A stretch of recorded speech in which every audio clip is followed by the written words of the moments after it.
Ça fait des années que je m'intéresse à Apple et depuis, vous vous en doutez, j'ai acheté énormément de produits. De l'iPad à l'iPhone, en passant par le Mac et les AirPods, sans compter tous les petits accessoires à côté, comme le HomePod mini par exemple. Je les ai utilisés pendant de nombreuses années et c'est pour ça que dans cette vidéo, je vais vous montrer et vous parler du seul produit dont vous avez besoin si vous voulez commencer avec Apple sans vous sentir enfermé dans leur écosystème. L'iPhone, c'est la pièce maîtresse de justement leur écosystème.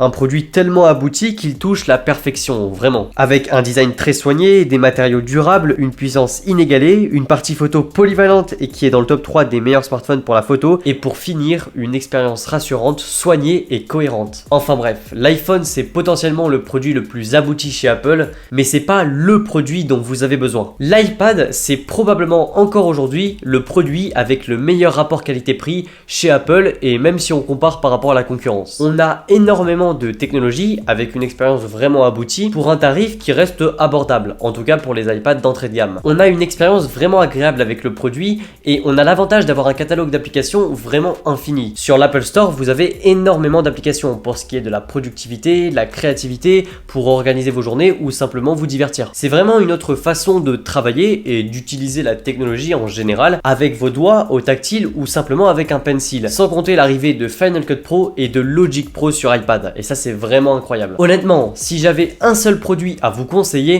ce serait l'iPad. C'est clairement l'appareil le plus polyvalent et le plus agréable à utiliser selon moi. Mais c'est pas ce que je vais faire. C'est pas ce que je vais faire parce que ce serait dans un monde utopique où les développeurs s'intéresseraient vraiment à l'iPad et si Apple mettait un vrai logiciel qui permettrait de profiter pleinement de l'iPad. L'objectif, c'est pas d'avoir macOS parce que on perd simplement l'intérêt d'un iPad, mais c'est simplement d'avoir un système un petit peu plus ouvert, une gestion des fichiers un petit peu plus claire, et clairement c'est frustrant de voir qu'il en est capable mais que Apple ne fait pas grand chose pour l'améliorer. À part, et là vraiment je les félicite même si c'est pas parfait, et bien l'arrivée de Final Cut et de Logic Pro, c'est pas exactement les mêmes versions qu'on a sur macOS, mais c'est mieux que iMovie par exemple. Mais donc voilà, ce produit est génial, ça pourrait être le seul produit que je vous conseille, mais dans l'état actuel, c'est un petit peu compliqué. Ou en tout cas, il se suffira pas à lui-même, et c'est vraiment dommage. On arrive à, selon moi, le seul produit dont vous avez besoin chez Apple, le Mac, et plus particulièrement les MacBooks. Et moi je vais vous parler de mon MacBook Pro 14 pouces M1 Pro. C'est une machine vraiment formidable, on a tous les avantages que confère un produit Apple sans ses inconvénients. Une expérience fluide et rassurante,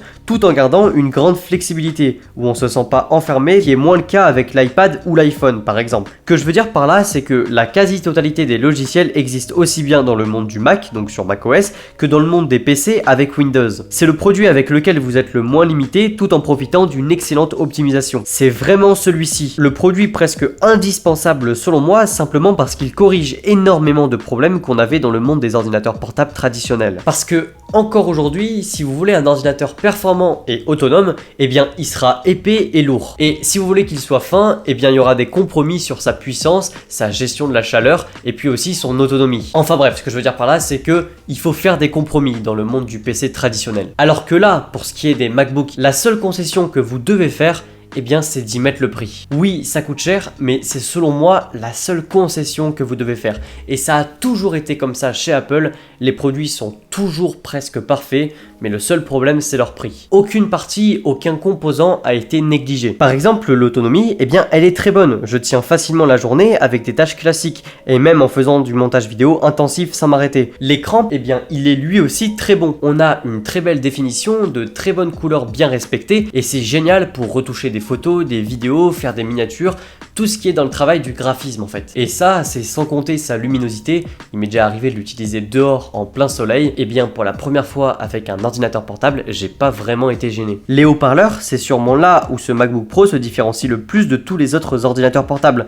C'est simple, eh bien c'est le meilleur son que j'ai jamais entendu sur un ordinateur portable, même à des prix dans les 3000-4000 euros. Les voix sont claires, on n'a pas du tout cet effet de voix feutrée, de son un petit peu sous l'eau, et on a même quelques basses. Pour un ordinateur portable de ce format là, c'est vraiment remarquable. L'expérience avec le trackpad, la souris, tout a été pensé pour n'utiliser que ça et pas ajouter d'autres accessoires. On a un excellent trackpad cliquable sur toute sa surface et un clavier très bon. Enfin bref, on a vraiment un très bon combo clavier-trackpad. Et c'est aussi ce point-là que je n'ai jamais retrouvé sur d'autres ordinateurs portables. Le fait d'avoir d'aussi bons périphériques, vraiment rien n'a été négligé. Et ça, c'est sans compter son très beau design avec l'utilisation de matériaux encore assez rares dans le monde du PC, de l'aluminium, du verre pour le trackpad, enfin bref, tout est bien fini, vous l'avez compris. En fait, il respecte parfaitement son statut d'ordinateur portable, c'est-à-dire que vous n'avez rien besoin de rajouter, tout est intégré, un bon clavier, un bon trackpad, un bon écran, une bonne puissance, une bonne batterie, des bons haut-parleurs, c'est un tout en un vraiment presque parfait.